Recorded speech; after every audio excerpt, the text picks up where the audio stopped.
Okay, Be'ez Hashem, today's daf is Masechta Baba Kamma, daf Lamed Aleph. We'll begin from the Mishnahs. Zog the Mishnah. Shnei kadorim shohoyo mahalchin zeh.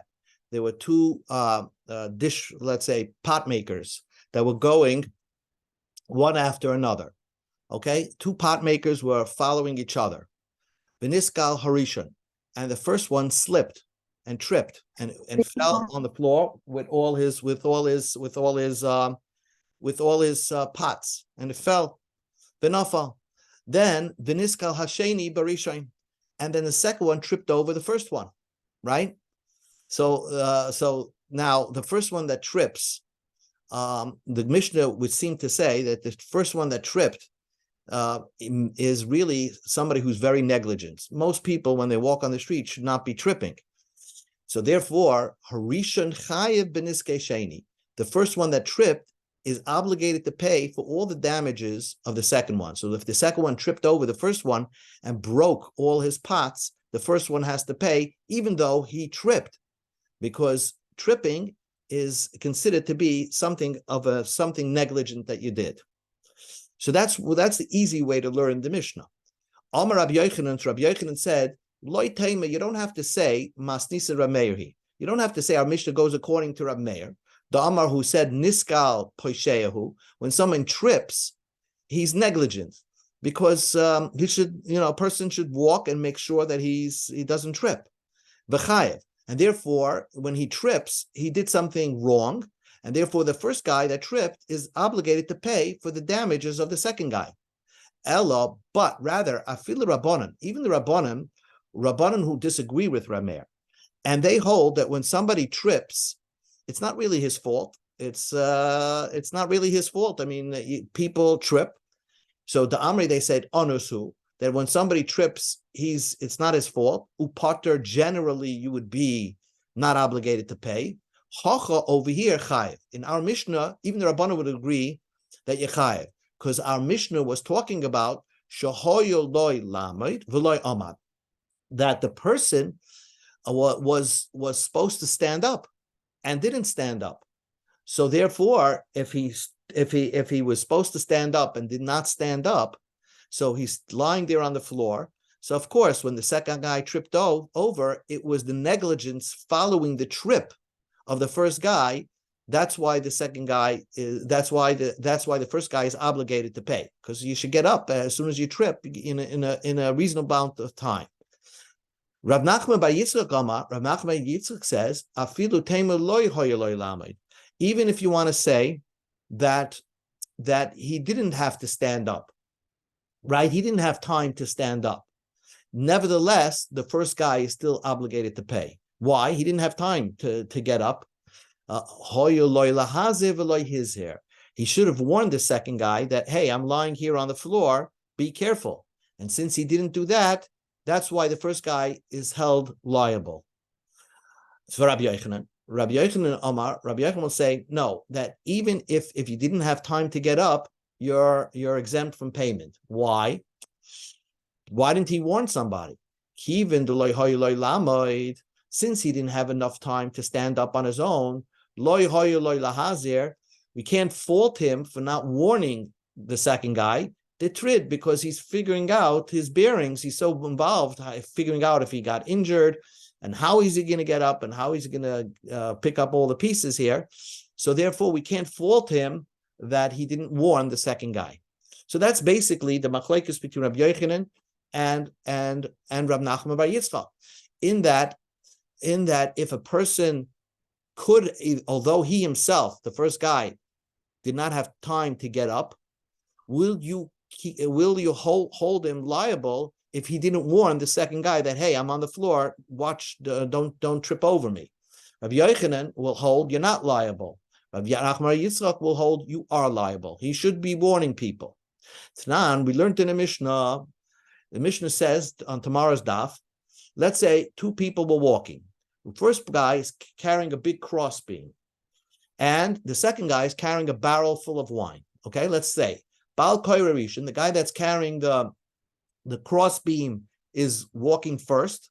Baal Chavi is Achrain, and the one that's carrying a barrel, he's in the back. Nishbara Chavi is Bekoira, but then the barrel got broken into the crossbeam. In other words, the guy holding the barrel who was walking behind was walking too fast and just bumped into the guy carrying the beam. So potter, the guy carrying the beam is not liable to pay. Vim omad, but if the guy carrying the beam stood for a moment, omad balakaira, if the balakaira stood for a moment, chayev, the balakaira is chayev to pay, because you don't stop in the middle of a highway, and the Rishus Rabim is a highway. So how did the first guy, how did the crossbeam stop? My love, she'omad lekatev, that the real reason why the guy holding the beam was stopping is because he's trying to fix the crossbeam on his shoulder. So it was a temporary 2-second stop. Dorchi, which is natural. People do that. They don't if they feel the beam is falling down, they'll stop for a minute. Ukatani, and the Mishnah says, despite him, the Bal Koira, the guy carrying the beam, did not do anything wrong by stopping, nevertheless, the Mishnah says, Chayev, he's obligated to pay for the barrel that rear-ended him. Why? The Havi Leila Hazir, because we fault him for not warning him. So this seems to be aligning itself with the position of Rab Nachman ben Yitzchak, that we fault the guy for not warning, because according to Rabbi Yochanan, nobody is held liable if they don't warn somebody. So this Mishnah seems to prove that Rab Nachman ben Yitzchak is correct. If you have an opportunity to warn somebody and you don't, you're obligated to pay. Answers the Gemara Loi. That's not the way to read the Mishnah. Kisha Ahmed Lafish, he stopped to take a break. So he totally stopped, not to fix it. He probably put the beam in such a way that it was obvious that he's going to be stuck there for a long time. And that's why the Baal Koira is chayev, because he's not doing anything that's appropriate for the Rishus Rabim. You can't just park your beam in the middle of the Rishus Rabim. And because he did that, he's obligated to pay. Aval, but would you say, Omid Lekatef Mai, if he just stopped for a moment to fix the beam on his shoulder, what would you say? Potter, that he's not obligated to pay. So Aditani Seifa, so the end of the Mishnah says, Vim Omaloi Lebal Chavias Amoid. If the guy with the beam said to the guy with the barrel, stop, don't go any further, Potter, then only then is the Baal Koira, the guy holding the beam, is not obligated to pay. Only if he said stop. So, but if according to the way Rabbi Yochanan learned, we have another way that he's Potter. Lifloig v'lisna b'dida. Let us make a differentiation in the case of stopping. That means b'medvar mamurim. When are we saying that a person's obligated to pay? Amad lafush, when he stops and he parks the beam in the Rishus Rabim and he's not moving. Aval omad lekatei, but if it's obvious that he stopped for a minute just to fix it onto his shoulder, then he's potter. So why didn't we make that differentiation in the Mishnah? Why do we reach that the only time the Baal Koira is potter is only if he says amoid stop? He would also be potter according to Rabbi Yochanan, even if he stops for a valid reason, such as to fix the beam on his shoulder. So why did the Mishnah say it this way? Answers the Gemara, Hakamashman. That's precisely why the Mishnah says it this way. Truth be told, that Lekatef, he would also be potter. But the Mishnah is saying you another novelty. The Afagav, the Amid Lafush. Even if he's totally negligent, the Baal Koira is totally negligent, that he stops to take a complete break, but if he tells to the owner of the barrel, stop, potter, then he's not obligated to pay. So it's just telling you another chiddush in the Mishnah. And that's why this Mishnah is not necessarily questionable against Rabbi Yochanan. Tashema, let's have another question against Rabbi Yochanan. Hakadorim v'hazagonim shoyu mahalchin zeh achazeh. You have pot makers and glass makers that were walking one after another. Okay? Niskel Harisha, the first guy that was walking, tripped, v'nafal, and then he fell on the floor. V'niskel Hasheni Barishain, and the second guy fell on the first guy. V'hashlishi, and the third guy fell Basheni on the second guy. So what's the din? So simple. The Mishnah says, the Brisa says, Rishon Chai b'niskei Sheni. The first Khan is obligated in the damages to the second guy. V'sheni Chai b'niskei Shlishi, and the second guy is obligated in the damages for the third guy. Okay? But Machmas Rishon Naflu, if they all fell because of the negligence of the first guy. In other words, the second guy would have not fell had it not been for the first guy, and then the third guy would have not fell had it not been for the first guy. Rishon Chai Beniske Kulam. Then the first one is obligated to pay for the damages of the second guy and for the third guy. The im his hiuzazeh, if they, and right away you have this question. Rishon Chayev Beniske Kulam. You'll see this is where the question is against Rab Yochanan. We'll see in a minute. If they warned each other, hey, I'm on the floor, Peturin, then they're exempt from paying, from damages. My love, what are we talking about? That really, that when the first guy fell, nobody had time to get up. And therefore, he didn't have time to get up. And because of that, that's why he's obligated to pay. So it's a kasha against, he didn't have time to pay. He didn't have time to get up, right? And so why are we faulting the first guy? He didn't have time to get up. We're faulting him because he didn't warn the others that he's on the floor. So we see that according to the Brisa, we fault a person and we make him obligated to pay if, even though he couldn't get up, we obligate him to pay because he didn't warn the other people. So this is against Rabbi Yochanan. And says the Gemara Loi. Now, that's not the way to learn the Brisa. A Brisa faults the first guy and he's obligated to pay. Shehoya lehem lamid. He should have gotten up, and all of them should have gotten up. And because they had time to get up, and they don't get up in time, so stand up in time, that's why they're obligated to pay. So the Gemara says, Avo loy hoy lehem lamid mai. If they didn't have time to get up, you're going to say potter, they're exempt from paying, even though they could have warned, but the other people that they're on the floor, still we don't put that on them. Like Rabbi Yochanan said, if that's the case, if so, Adatani Sefer, why does the end of the Brisa says, im his heroes, as if they did warn one another, potter, then they're out there exempt from paying. Liflik v'lisna b'dida. According to Rabbi Yochanan, you could make a differentiation in the way, in the amount of time they're on the floor. And when do we say they're obligated to pay? They had time to get up. If they didn't have time to get up, Peturin, they're potted to pay. So why does the Brisa say the only time you're potted to pay if they were loud and clear and made a warning? And says the Gemara, Hakamash Malam. There's another chiddush, a bigger novelty. Even though if they had enough time to get up and they decided to take a break on the floor and sleep and you relax a little bit, not get up right away, but there's a way that they'll still be potter. If they warn each other, they will be potter. So ends the sugya. So basically, Rabbi Yochanan, and it's a machlokes between Rabbi Yochanan and Rabbi Nachman bar Yitzchak, is that when a guy trips, Rabbi Yochanan will say that if he had no time to get up, let's say he tripped and then somebody tripped right after him, even though he had no time to get up and he had time to warn people, he'll be exempt from paying. Because we can say that the reason why he didn't warn people is because he's thinking about how to get up. So we don't fault him for that. Rav Nachman Yitzchak says, no, as soon as a person falls, he has to think about not just how am I going to get up. I have to warn people that I'm on the floor here. And therefore, if he doesn't warn people, he's going to be obligated to pay if another accident happens. Amar Rava, New Gemara, Rava said, Rishon Chai beniske sheni, bein beniske gufoy, bein beniske mamoyne. That when we say the first one is obligated to pay, the first one pays the nizakim of the second one, and the second one pays the nizakim of the third one. That was the brisa.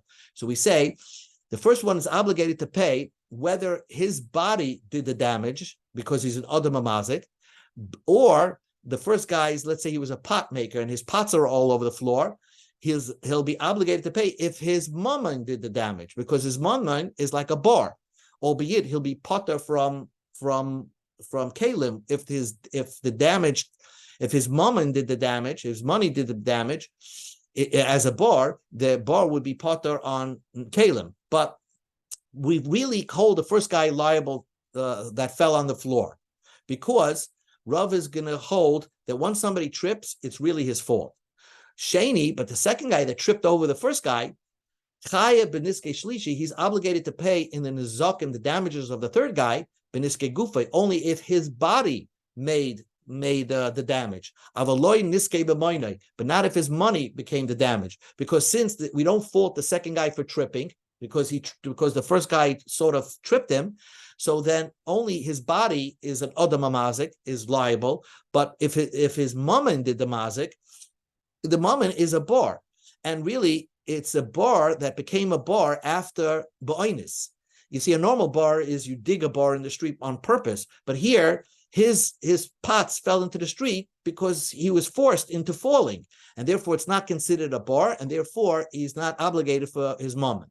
So the Gemara asked the question, Mamanashach. Let's try to understand it. Is niskal peshay, if you trip, you're liable. Sheni nami lechayev. Then the second guy that tripped, he's also liable. So and therefore his mammon should also be a bar. In niskal peshay, if your whole tripping is not your fault, then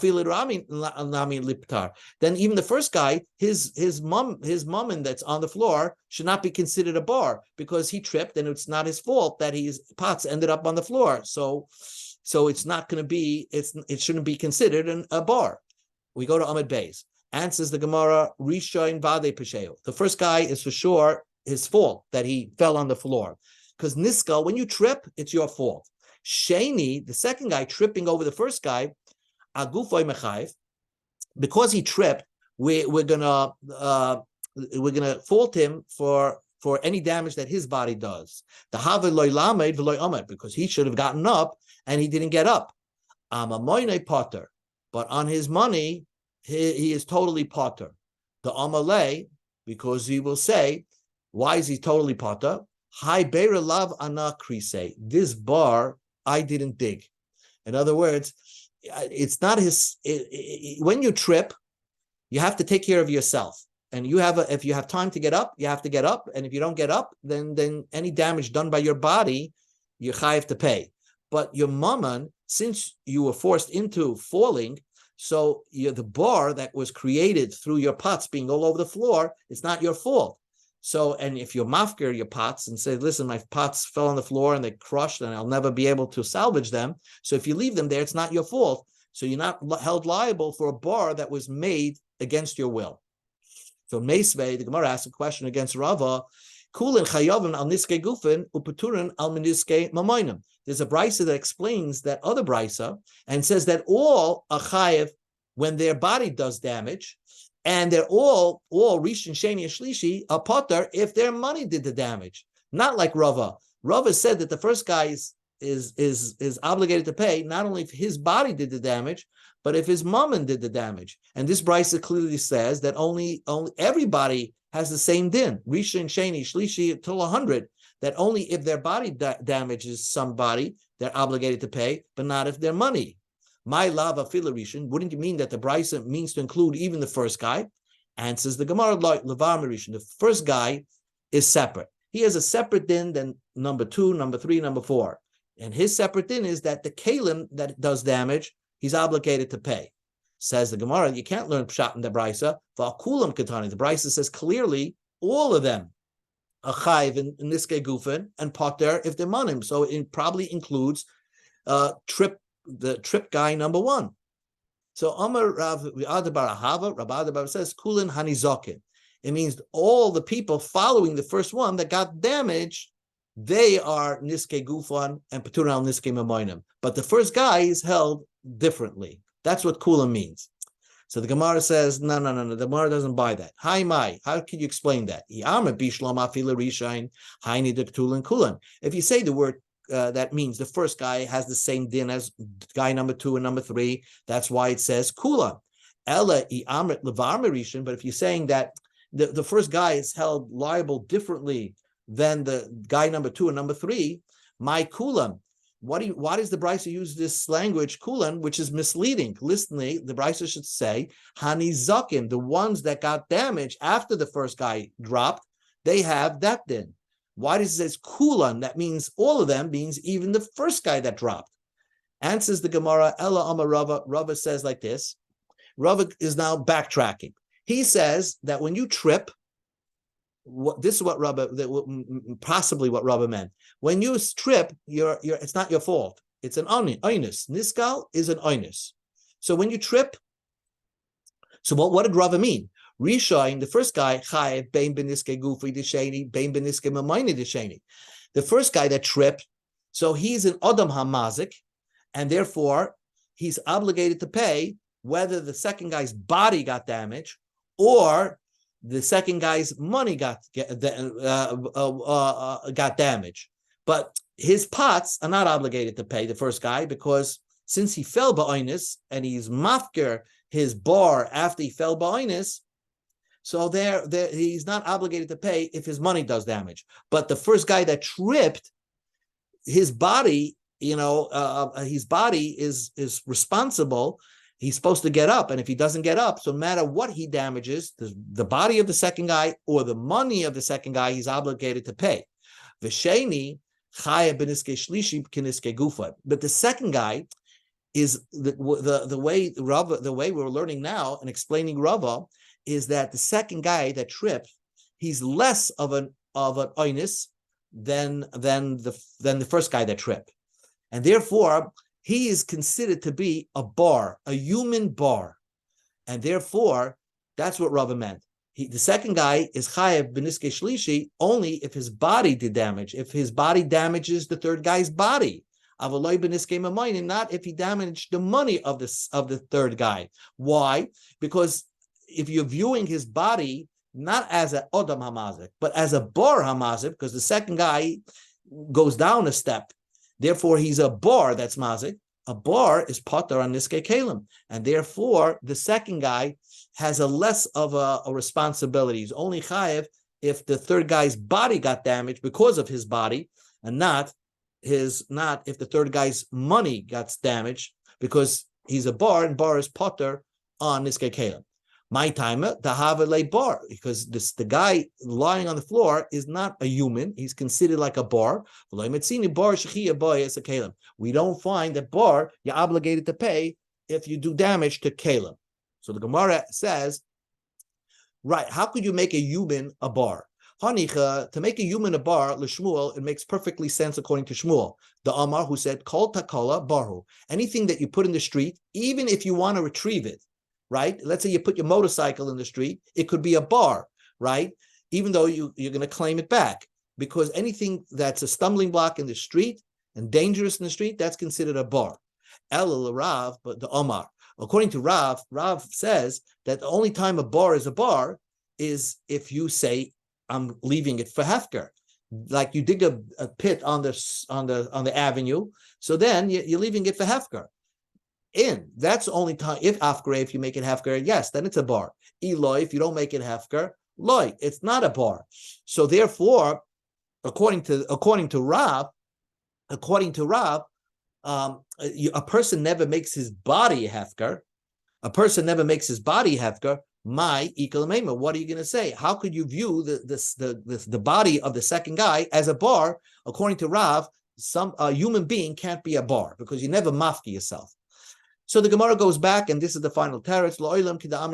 Like we said in the beginning, the way you learned Rava in the beginning, that's what it means. The first guy that fell, not only is his body you're going to have to pay when his body does damage, but even the mumminus that did the damage for the first guy is obligated to pay. The second guy is only if his body did the damage, but not if his mummin did the damage.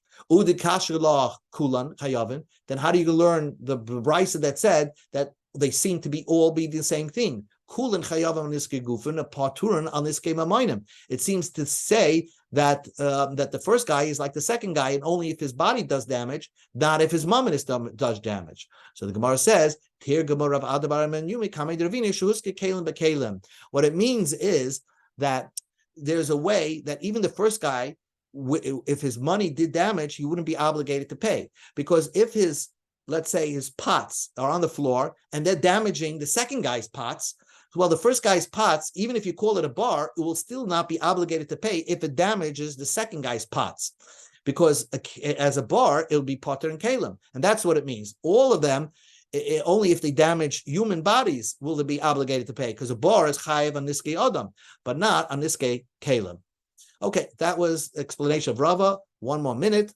Amarar. We said before, im machmas rishon naflu Rishon chayav b'niskei kulam. We learned before, if the first guy fell, then if everybody fell because the first guy fell, then the first guy is obligated for the damages of everybody. And we don't make the second guy pay for the damage of the third. The first guy pays for the damage of the second and for the third. Machmas Rishon Hechinafel. The Gemara wants to understand how is it that everybody fell because of the first guy. So Rapapa explained the Paski L'Orcha Kishilda. The first guy fell like a carcass in the street, and he blocked over the whole street. So when the second guy fell, and then the third guy fell on the second guy, it's all because this guy blocked the entire street like a carcass, and therefore the chain reaction was only the fault of the first guy falling. Rav Zvid said, "Kechutra sam yusa." Another way how you block up the street, like the stick of a blind man. Sometimes when a blind man is swinging his stick from side to side, so he's covering the entire street so he can walk. That's how Rav Zvid described somebody who the first guy fell, blocking the entire street, causing the chain reaction that the second guy and the third guy fell only because of the negligence of the first guy. So we learned there's just the sugya, basically, is niskal tripping considered the fault of the tripper, or as an einus? It seems that Gemara goes with the niskal pesheya. Okay, we'll stop over here.